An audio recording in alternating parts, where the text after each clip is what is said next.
warahmatullahi wabarakatuh. Bismillahirrahmanirrahim. Alhamdulillahi rabbil alamin. Wassalatu wassalamu ala ashrafil anbiya'i wal mursalin wa ala alihi wa sahbihi ajma'in. Subhanaka la ilma lana illa ma 'allamtana innaka antal alimul hakim. Rabbi shrah li sadri wa yassir li amri wahlul 'uqdatam min lisani yafqahu qawli. Rabbana zidna ilma warzuqna fahma. Amin. Alhamdulillah, tuan-tuan dan puan yang dirahmati Allah, kita sambung lagi bacaan kitab Bustanul Arifin yang dikarang oleh Al-Imam An-Nawawi rahimahullahu ta'ala. Kita sambung baca muka surat, kita sambung baca hadis yang ke-24, yang mana hadis-hadis yang dikatakan oleh Al-Imam An-Nawawi rahimahullah, yang mana bersumber daripada Al-Imam Ibn Salah rahimahullahu ta'ala. Hadis yang merupakan madarul Islam, tonggak dalam Islam, atau perkara-perkara yang merupakan paksi dalam Islam. Hadis yang mana kandungannya membincangkan perkara yang utama dalam Islam. Baik, kita sambung hadis 24, muka surat 88, bagi yang pakai kitab macam saya, cetakan Darul Minhaj, dan muka surat 114 bagi mereka yang pakai kitab cetakan PDF, iaitu muka surat 114. Yang penting hadis 24. Baik. Anil Irbad bin Sariyah radhiyallahu anhu qala wa'adana Rasulullah sallallahu alaihi wasallam mau'izatan wajilat minhal qulub. Diriwayatkan daripada Sayyidina Irbad bin Sariyah radhiyallahu ta'ala anhu, beliau telah berkata, wa'adana, telah memberi nasihat kepada kami. Wa'adha ya'idu, memberi makna memberi nasihat.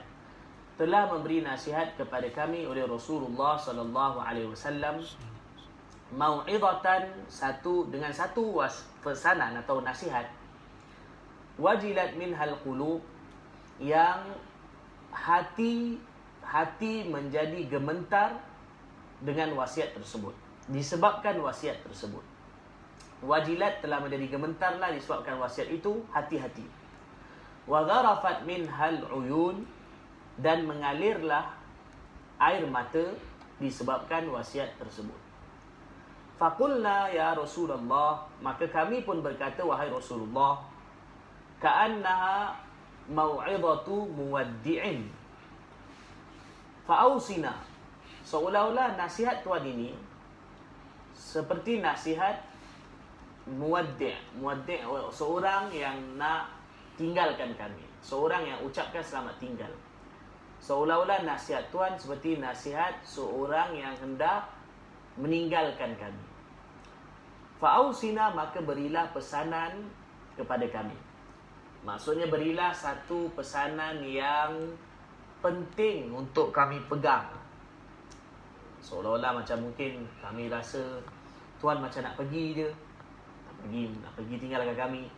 Jadi oleh kerana itu, bagilah kepada kami satu nasihat yang penting untuk kami betul-betul pegang. Qala usikum bitaqwallah.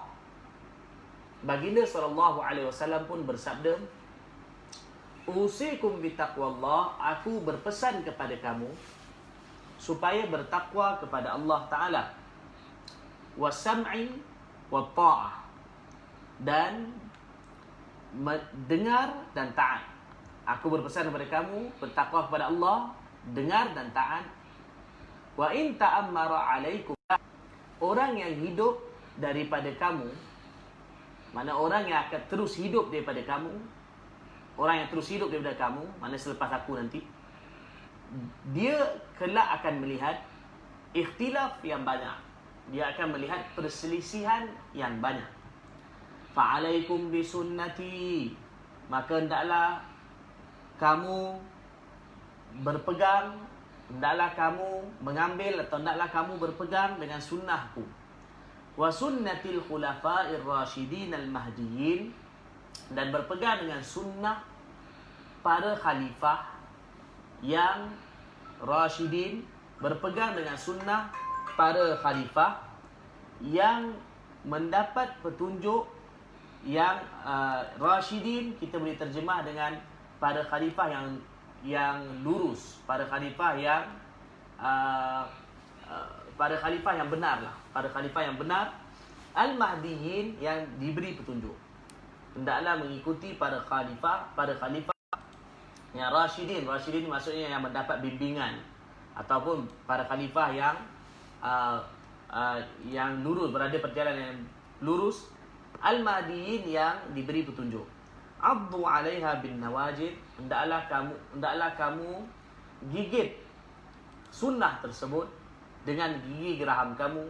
Wa iyyakum wa muhdatsatil umur, dan jauhilah oleh kamu perkara-perkara yang baru, perkara-perkara baru yang direka-reka. Muhdatsatil umur makna perkara-perkara yang direka-reka, yang baru. Fa inna kulla bid'atin dhalalah, kerana sesungguhnya kesemua perkara yang baru, yang direka-reka, makna yang direka-reka, yang bertentangan dengan syariat, ialah merupakan perkara yang kesesatan. Rawahu Abu Daud wa Tirmizi, hadis ni diriwayatkan oleh Imam Abu Daud dan Imam Tirmizi, dan beliau telah berkata hadis ni ialah hadis hasan sahih. Baik. Tuan-tuan dan puan-puan yang dirahmati Allah Taala, dalam hadis ni Rasulullah SAW telah bagi satu nasihat kepada para sahabat radhiyallahu anhum ajma'in. Asalnya baginda bagi nasihat yang panjang, maka bila tengok nasihat tu panjang sangat, dan maka para sahabat radhiyallahu anhum ajma'in, mereka macam rasa baginda SAW nak tinggalkan mereka, nak wafat, nak pergi. Maka mereka kata, wahai Rasulullah, kalau macam tu kami takut Tuan pergi, maka sebelum Tuan tinggalkan kami, nampak macam Tuan nak tinggalkan kami, bagilah satu pesanan penting kepada kami. Baginda pun telah berikan pesanan penting kepada sahabat radhiyallahu anhum. Apa dia? Pertama, baginda kata, aku pesan kepada kamu supaya takwa kepada Allah, dengar dan taat, walaupun yang jadi ketua pada kamu tu hamba. Ini maksudnya, kalaulah dilantik kepada kamu satu orang ketua hamba, maka kamu kena taat, dengar dan taat kepada dia. Tapi selagi dia tak menyuruh kamu perkara yang melanggar perintah Allah Ta'ala, kalau perkara itu melanggar perintah Allah, maka kamu tak boleh taat. Baik. Di sini ada satu permasalahan, iaitu di sini ada ketua yang kita kata ketua besar. Maknanya ketua yang mana memimpin negara, macam kita kata sultan ke atau khalifah. Itu tak boleh hamba. Tapi bagaimana dalam hadis ni baginda kata, walaupun yang jadi ketua pada kamu hamba. Hamba tak boleh dilantik jadi ketua yang jadi pemerintah negara, khalifah, sultan. Dia tak boleh. Syarat dia mesti kena orang merdeka. Jadi para ulama kata hadis ni baginda SAW sebutkan ini ialah baginda ni nak tunjukkan mubalaghah. Mubalaghah ni maksudnya nak tunjukkan sungguh-sungguh. Kalaulah diandaikan hamba sekalipun jadi ketua, maka kamu kena taat. Mana kamu kena dengar dan taat, supaya jangan berlakunya perpecahan. Tetapi kalaulah sebagai contoh, ketua kamu itu ialah dalam urusan kecil, dia bukan urusan besar. Satu kita kata ketua negara itu urusan besar, tapi satu lagi kita kata ketua dalam satu urusan. Itu hamba boleh jadilah. Hamba boleh jadi ketua. Contoh macam, katalah sebagai contoh macam jemaah jihad, pasukan tentera, jadi kemudian dilantik amir, ketua. Itu kalau hamba boleh, tidak ada masalah. Yang dikatakan hamba tak boleh itu kalau kata ketua dalam pemerintah negara. Sekarang tidak ada lagi hamba, tapi cuma zaman dulu maknanya ketua tak boleh dilantik. Tapi kalaulah dilantik sekalipun kena taat. Baik. Dan kemudian baginda Rasulullah SAW bagi tahu perkara yang akan datang. Ini maknanya perkara yang mana berlaku selepas Nabi SAW. Baginda sebutkan bahawa mungkin ada antara kamu yang akan hidup lebih daripada aku. Jadi bila dia hidup lama, dia akan tengok ikhtilaf yang banyak. Ikhtilaf yang banyak ni maksudnya orang yang mana melakukan perbuatan yang bertentangan dengan sunnah Nabi SAW. Itu makna ikhtilaf di sini. Ada setakat ikhtilaf berbeza pendapat. Kalau begitu, para ulama 4 mazhab, mereka semua ikhtilaf berbeza pendapat. Bukan dimaksudkan dalam hadis ni. Dan di sini dimaksudkan ikhtilaf ialah baginda kata kalau orang kamu dia akan tengok ikhtilaf yang banyak, maksudnya orang yang melakukan perkara yang bersalahan dengan perintah Allah dan sunnah Rasulullah SAW. Kamu akan tengok banyak berlaku. Dan memang betul sabdaan baginda SAW ini berlaku. Bukan lama, bahkan lepas Nabi SAW wafat, zaman Sayyidina Ali radhiyallahu anhu lagi dah berlaku perkara-perkara yang bertentangan dengan sunnah Nabi SAW. Bukan Sayyidina Ali yang lakukan, tapi orang yang hidup pada zaman itu. Kemudian lepas tu naik pada khalifah, lepas tu naik pemerintahan Bani Umayyah. Zaman pemerintahan Bani Umayyah banyak berlaku perkara-perkara mungkarat bertentangan dengan sunnah Nabi SAW. Dan kemudian berterusan. Jadi baginda Rasulullah SAW dah bagi tahu awal-awal bahawa perkara bila orang yang hidup lepas Nabi, dia akan tengok banyak berlakunya ikhtilaf, pertentangan, perkara yang bertentangan dengan sunnah Rasulullah SAW. Maka baginda pun bagi pesanan. Baginda kata apa? Hendaklah kamu berpegang dengan sunnahku dan sunnah para khulafa'ur rasyidin. Ini menunjukkan bahawa satu perkara yang sangat penting. Para ulama' bila mereka menyebut sunnah, maka sunnah yang terbina ialah ia dibina satu berdasarkan daripada sunnah Nabi SAW, hadis, dan juga perkara-perkara yang ditunjukkan oleh para khulafa'ur rasyidin, Sayyidina Abu Bakar, Sayyidina Umar, Sayyidina Uthman, Sayyidina Ali radhiyallahu anhum ajma'in. Maka ini juga dikumpulkan dan digolongkan bersama dengan sunnah. Maknanya apa yang sunnah yang Nabi sallallahu alaihi wasallam sampaikan dan apa yang ditunjukkan oleh para khulafa'ur rasyidin, maka itu juga ialah sunnah yang kita diperintahkan untuk berpegang dengannya. Baginda berpesan lagi. Baginda kata gigitlah dengan gigi geraham. Gigitlah dengan gigi geraham. Gigitlah dengan gigi geraham. Bermakna baginda bagi satu perumpamaan. Seorang yang kalau gigit, gigi depan tak apa kuat, tapi gigit yang gigi geraham begitu kuat. Mana gigitan itu lebih kemas, lebih kuat. Maka kita diperintahkan supaya betul-betul gigit kuat-kuat sunnah Nabi dan juga sunnah para khulafa'ur rasyidin. Di sini satu perkara yang nak disampaikan, iaitu kadang-kadang ada orang yang kata sunnah, kita kena ikut sunnah Nabi, sunnah Nabi, sunnah Nabi.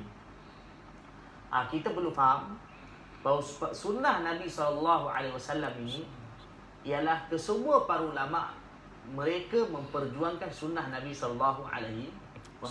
Itu adalah pasti. Semua para ulama' mereka yang hak, mereka memperjuangkan sunnah Nabi SAW.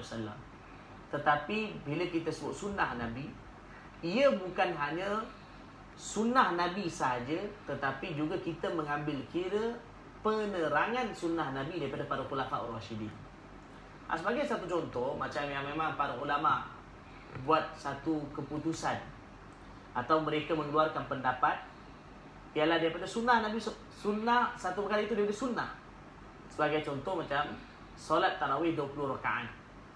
Ini sebagai satu contoh, solat tarawih 20 rakaat. Ia ditunjukkan oleh Sayyidina Umar radhiyallahu anhu. Dan adakah ia sunnah? Ia sunnah. Kerana Nabi dah bagi tahu ikut sunnah Nabi dan sunnah para khulafa'ur rasyidin. Jadi itu adalah sunnah.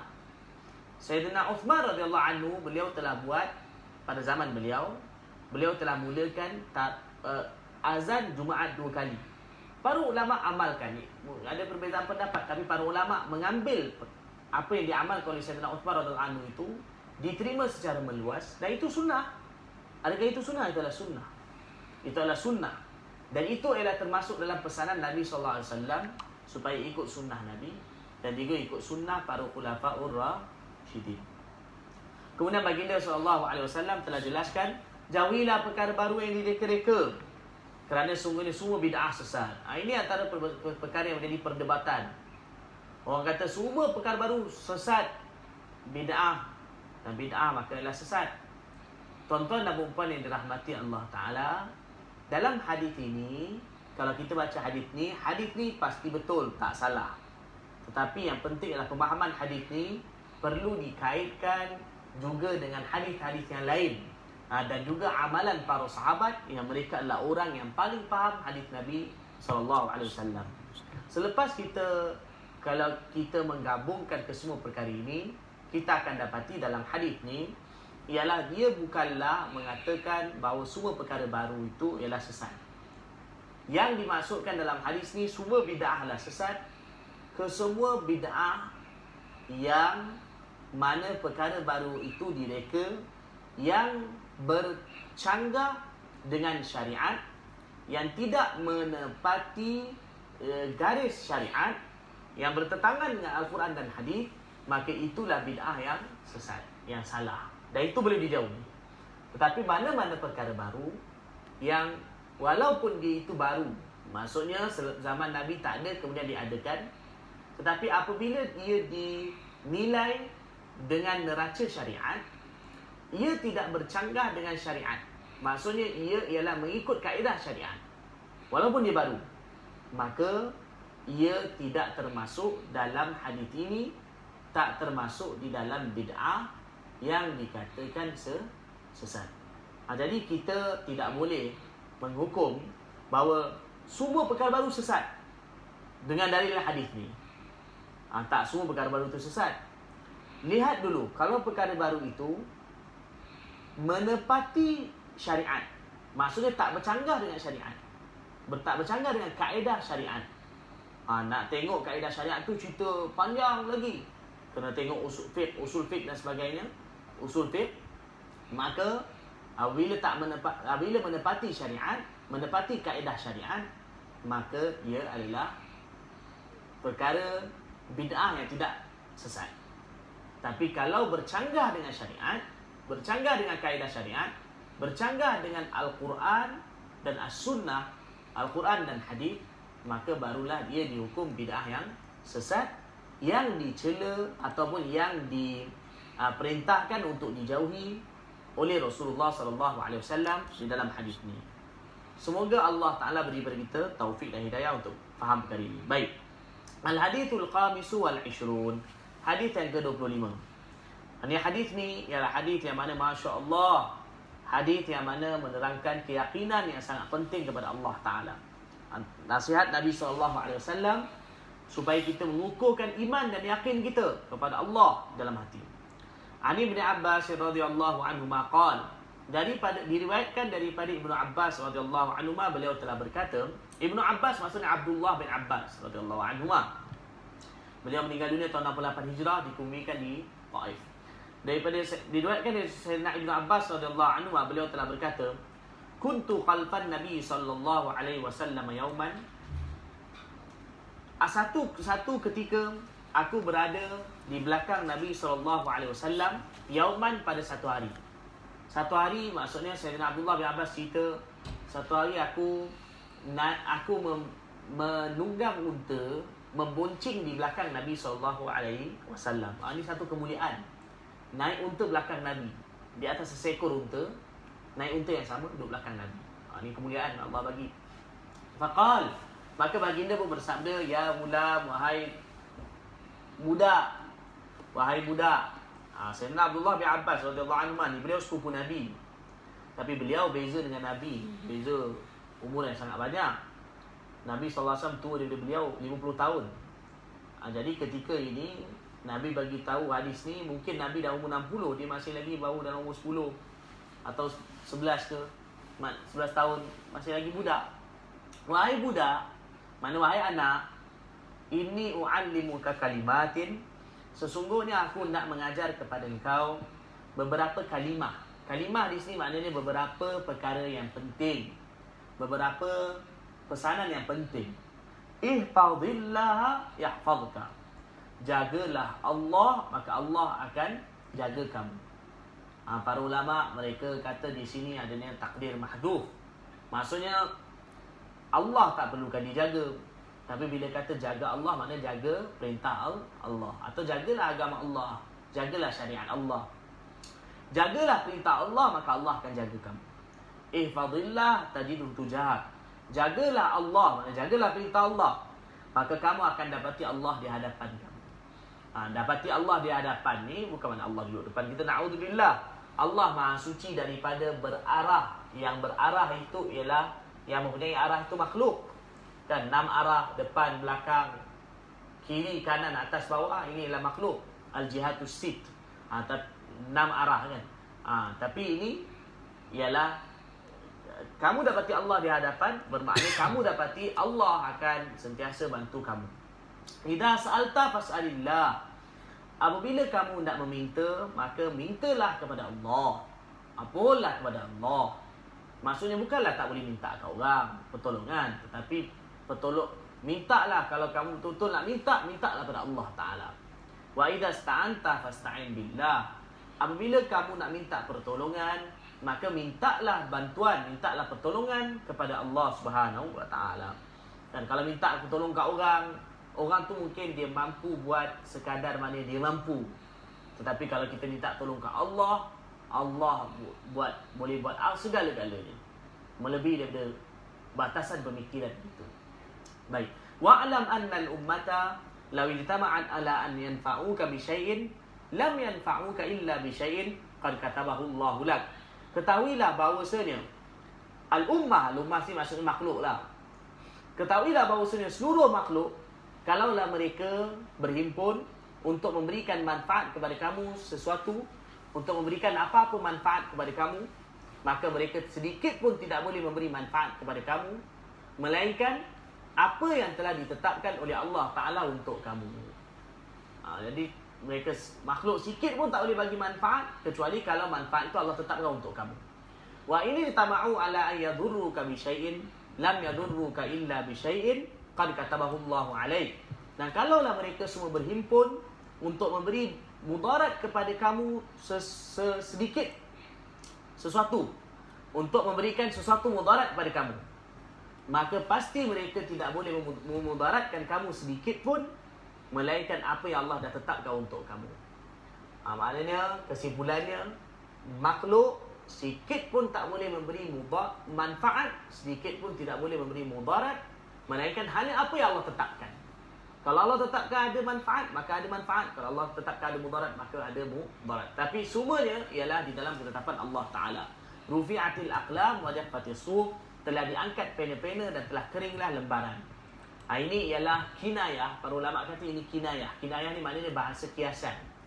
Kiasan kepada bahawa ketetapan tu semua dah ditetapkan. Macam seorang satu orang tulis, kemudian dah tulis, dakwat dah kering. Maksudnya nak beritahu perkara tu dah ditetapkan. Hadis ni diriwayatkan oleh Imam At-Tirmidzi dan beliau berkata hadis ni ialah hadis hasan sahih. Wa fi riwayati ghairi At-Tirmidzi ziyadatu. Dalam riwayat selain Imam Tirmizi ada tambahan. Maksudnya dalam riwayat Imam Tirmizi sampai atas ni tadi, sampai rufi'atil aqlam wa jaffatis suhuf. Tapi dalam riwayat selain Imam Tirmizi, mana dalam contoh dalam Mustadrak Hakim, dalam riwayat dalam Mustadrak Hakim ada tambahan yang tak ada dalam Tirmizi. Hadisnya sama, tetapi ada tambahan yang lain.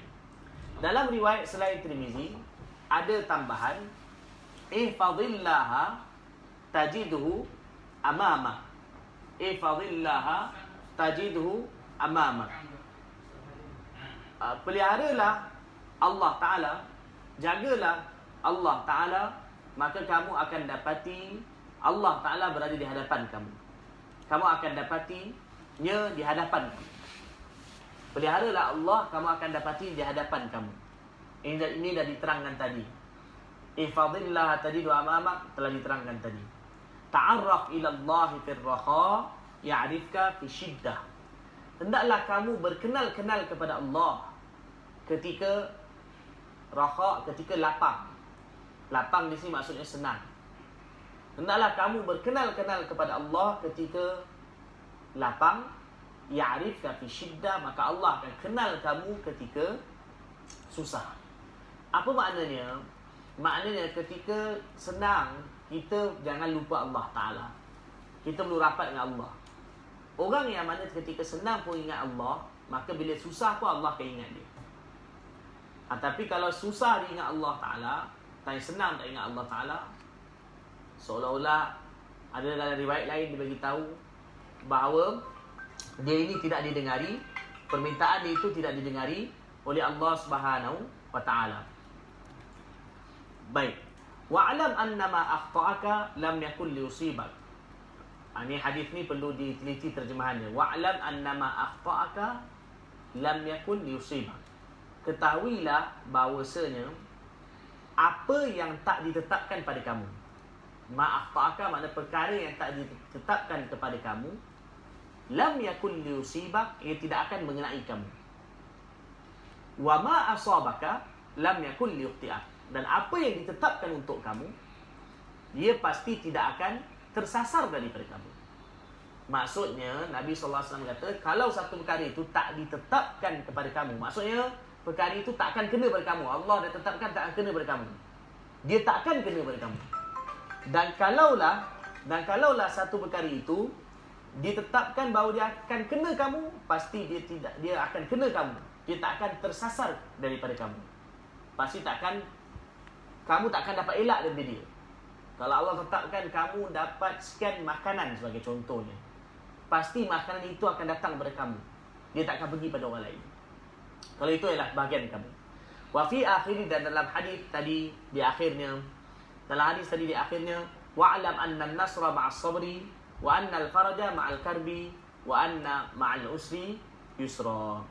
Dan di akhir hadis tadi, ketahuilah bahawasanya pertolongan itu ialah bersama dengan sabar. Pertolongan bersama dengan sabar. Mana bantuan Allah datang bila sabar.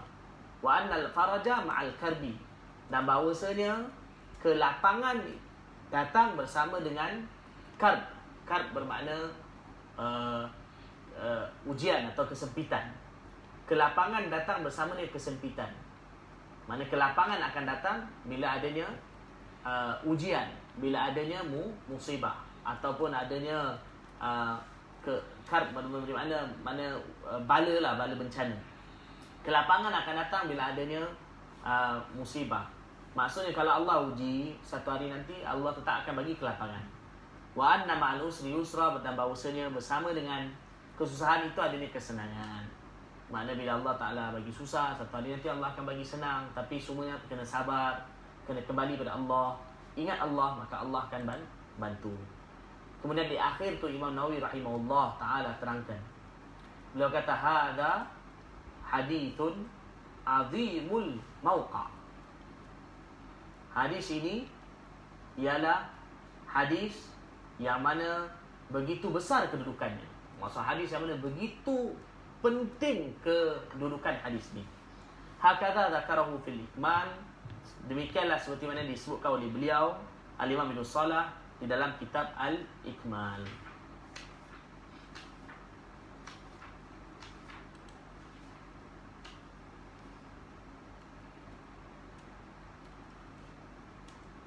Semoga Allah Subhanahu Wa Taala beri pada kita taufik dan hidayah untuk kita beramal dengan hadis-hadis ini, dan kita mengambil berat mengenai hadis ini. Khususnya Masya Allah hari ini hadis yang mana kita baca, hadis yang ke 25 ini, hadis yang begitu penting, yang mana berkenaan dengan keyakinan kita kepada Allah Ta'ala. Ya, semoga Allah Ta'ala beri kepada kita keyakinan yang kukuh kepada Allah Ta'ala, dan kita dapat beramal, tingkatkan lagi amal kita di dalam bulan Ramadan ini. Amin. Wallahu a'lam. Wa sallallahu ala sayyidina Muhammadin nabiyil ummi wa ala alihi wa sahbihi wa baraka wa sallam. Subhanallah wa bihamdihi, subhanakallahumma wa bihamdika, asyhadu an la ilaha illa anta, nastaghfiruka wa natubu ilaik. Subhana rabbika rabbil izzati amma yasifun, wa salamun alal mursalin, walhamdulillahi rabbil alamin.